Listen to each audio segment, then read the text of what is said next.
वाली 3.3 का तीसरा का पहला सवाल कर रहा है कि इस सवाल को आप किस विधि से बनाना, प्रतिस्थापन विधि से बनाना है।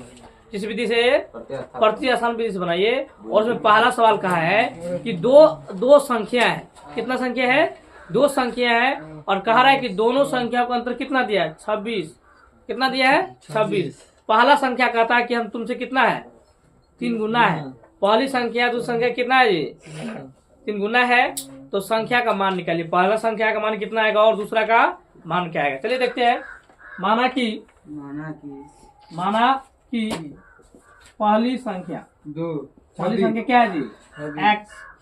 दूसरी संख्या क्या है? y। प्रश्न से कह रहा है पहली संख्या दूसरी संख्या से कितना गुना है जी? 3 गुना है। तो x बराबर क्या होगा? 3 गुना y।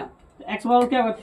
ये प्लस लाइन क्या हो गया? माइनस। इधर क्या बच गया? 0। और साथ में ये भी दिया था कि उन दोनों संख्या को जब घटाइएगा ना तो कितना अंतर होता है?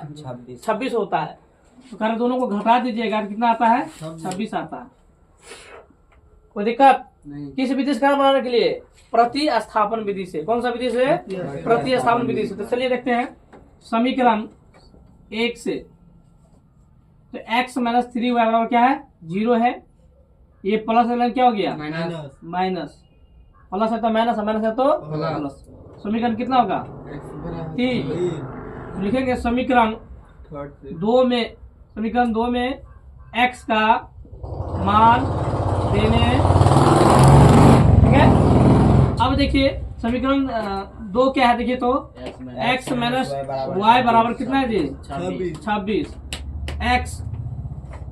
x का वैल्यू कितना है? देखिए तो 3y माइनस y बराबर में 26। 3 में से 2 गया कितना? 3 में से 1 गया तो 2 बच गया 26। 13 दूना 26। तो y का वैल्यू कितना आ गया जी? y का वैल्यू कितना आ गया? 13।